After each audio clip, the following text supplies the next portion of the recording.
And welcome to Snap History, where we cover historical events, people, and places briefly and to the point. Today we're going to briefly discuss who is Karl Marx and what exactly is Marxism.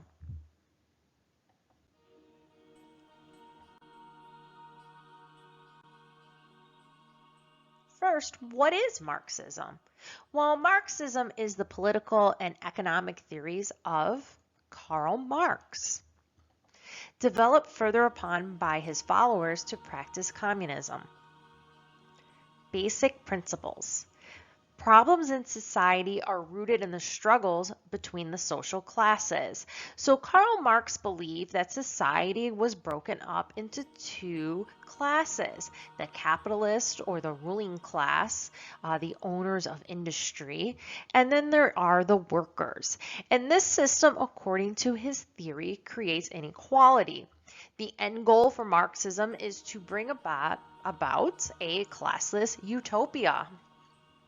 Karl Marx also viewed nation and culture as false idols that distract the interests of the oppressed or the workers from their concerns and goals of ultimately rising up against this ruling class.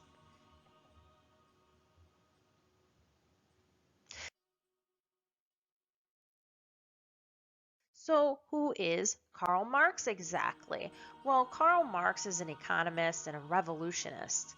He was born to a Jewish family May 5th, 1818 in Germany, and he died in London on March 14th, 1883.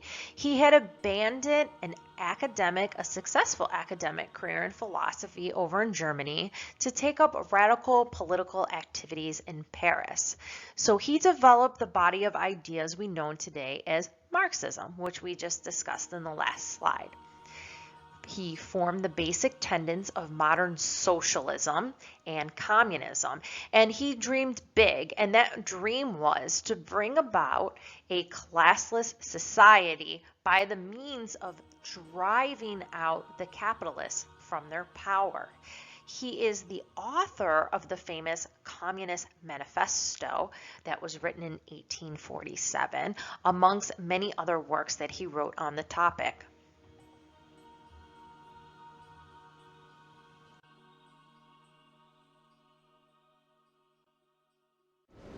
To understand Karl Marx, you have to understand the time that he was living in and the events that were taking place during that time. And he was living through the Industrial Revolution. So a little bit about the Industrial Revolution. It took place during the late 19th to early 20th centuries. Goods that were formerly produced by hand were now being mass produced by machines. This was a game changer, leading to rapid advances in areas such as steel, electric, and automobile. It really changed the entire world.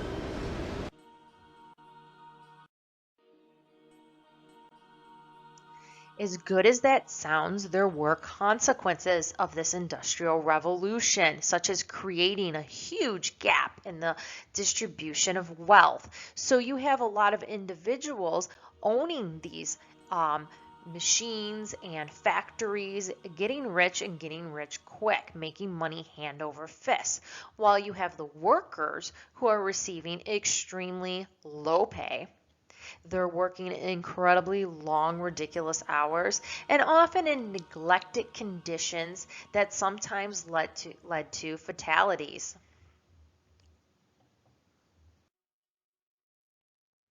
So the underlying cause of these consequences of the Industrial Revolution had a lot to do with the rapid growth in population in these industrialized societies. So you have large, massive amounts of population which are moving into these industrial areas, which led companies to hire based on market force. So basically demand and availability.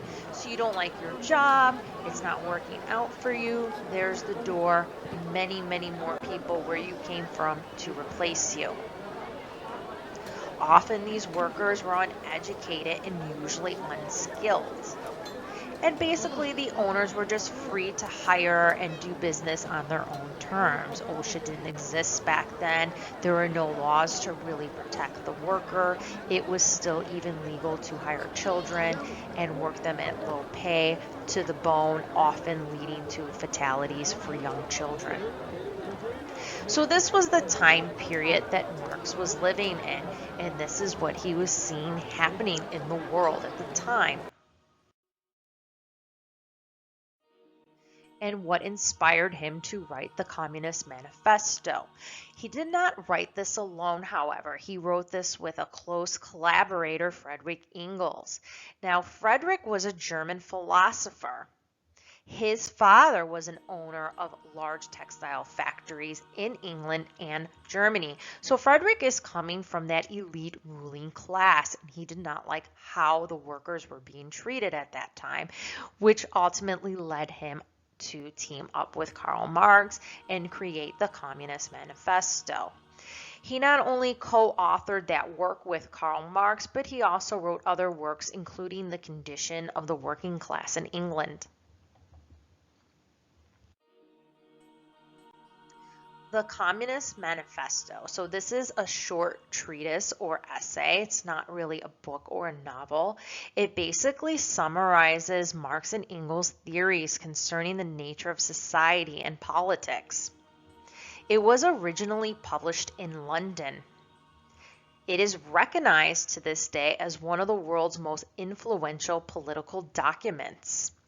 In the Communist Manifesto, the two authors predict the outbreak of a massive uprising that would overthrow the existing ruling class and bring to power a new revolutionary regime, a total restructure of society based solely on their ideas. And this would end the struggles between the two classes. The first step is to rise the workers up to the ruling class. In the very last paragraph of the manifesto, the authors call for a forcible overthrow of all existing social conditions, which served as a call for communist revolutions around the world. In that manifesto, there is a short list of demands. Among these demands include progressive, high income tax of people for the better good of the public, the elimination of inheritance and private property to be owned not by the individual but by the public and controlled entirely by the government. Marx and Engels believe that after communist revolution, all land would no longer be owned by individuals, but would be considered common property. That means that the private people who make a living from renting the land they own to other people would no longer exist. The government might still charge rent to people who might overuse this land, creating another source of income for the government, which they could use for public purposes, such as healthcare, education, defense, or whatever they deemed was necessary. Another demand included elimination of child labor, free public education. There was also centralization of mass means of transportation and communication, and centralization of credit via National Bank. Thank you so much for watching Snap History. I hope to be making more videos soon so we can have a brief snapshot of history. Subscribers may request PowerPoints and references. Thanks and talk to you soon.